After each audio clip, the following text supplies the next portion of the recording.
ओम नमो भगवते वासुदेवाय नमः। दोस्तों, बैकुंठ चतुर्दशी पर हरिहर का मिलन होता है।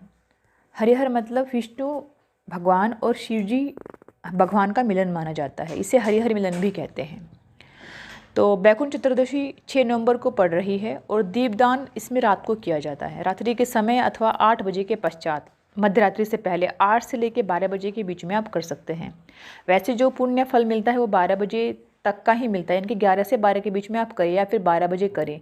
लेकिन इतना जागना इतना पॉसिबल नहीं होता। कई बार लोग बैठ भी नहीं पाते हैं और कुछ काम, तबीयत वगैरह ऐसी हज़ार चीज़ें होती हैं कि प्रॉब्लम होती है कि इंसान 12 बजे रात को नहीं कर पाता। इसीलिए ये दीपदान आप 8 बजे के बाद भी कर सकते हैं।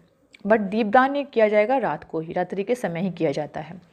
वैसे तो कुछ लोग कार्तिक का पूरा व्रत रखते हैं, कार्तिक के महीने में स्नान भी करते हैं, तुलसी पूजा करते हैं, तो सुबह शाम दीपक लगाना आवश्यक होता है। परंतु ये दीपदान बैकुंठ चतुर्दशी को रात्रि में ही किया जाता है।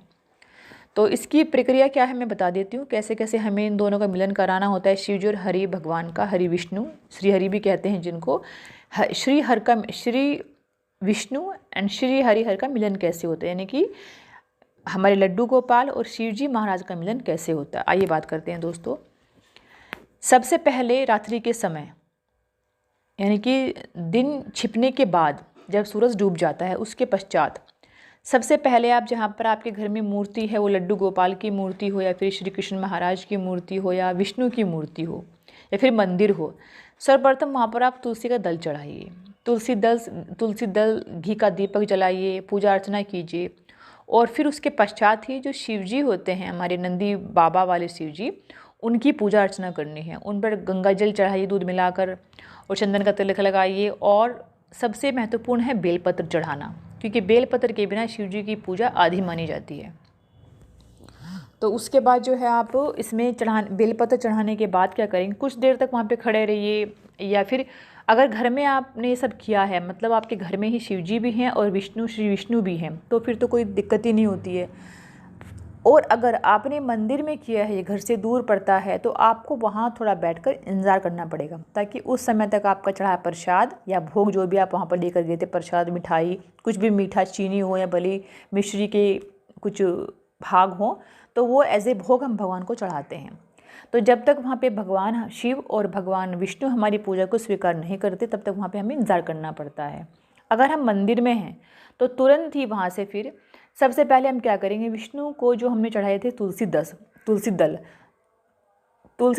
के कुछ पत्ते उठाइए और वहाँ से वो पत्ते अपने हाथों से लेकर पुनः शिव जी पर चढ़ाए जाते हैं। यानी कि विष्णु के तुलसी दल जो हमने चढ़ाए थे, वहाँ से लेकर शिव जी भगवान पर चढ़ाएं। उसके पश्चात शिव जी पर जो पत्ते चढ़ाए हमने बेलपत्र के, वो पत्ते लीजिए अपने हाथों में और वो पत्ते चढ़ाने हैं श्री विष्णु को। इसी को ही हरिहर मिलन बोलते हैं। और अगर आप मान लो, ये सब तो मंदिर का काम बताया मैंने, अगर आपने घर में ही पूजा अर्चना की, घर में आपके मूर्ति हैं, तो वहाँ पे तो कोई दिक्कत नहीं। रात के 12 बजे तक आप कभी भी ये काम कर सकते हैं, परंतु 12 बजे के पहले हो।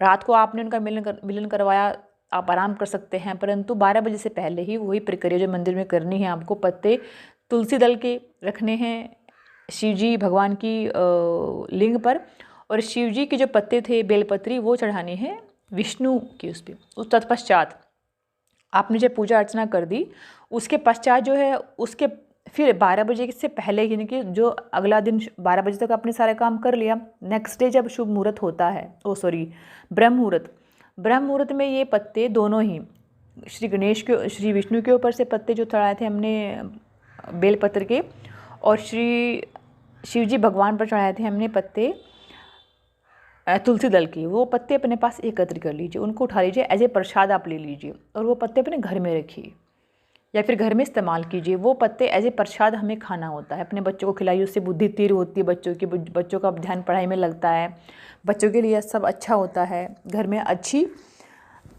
मनोकामना पूर्ण होती है आपकी, सब अच्छे खबर मिलते हैं, शुभ खबर घर में आती है। तो ये दोस्तों थोड़ा सा प्रसाद भी है और ये प्रक्रिया है बैकुंठ चतुर्दशी के दिन दीपदान करने की। उम्मीद है दोस्तों आपको सबको मेरा जो जानकारी है वो अच्छी लगी होगी। तो प्लीज़ आप लोग सब्सक्राइब कीजिए और आपस में आप लोग शेयर भी कीजिए, ताकि सबको जानकारी मिले।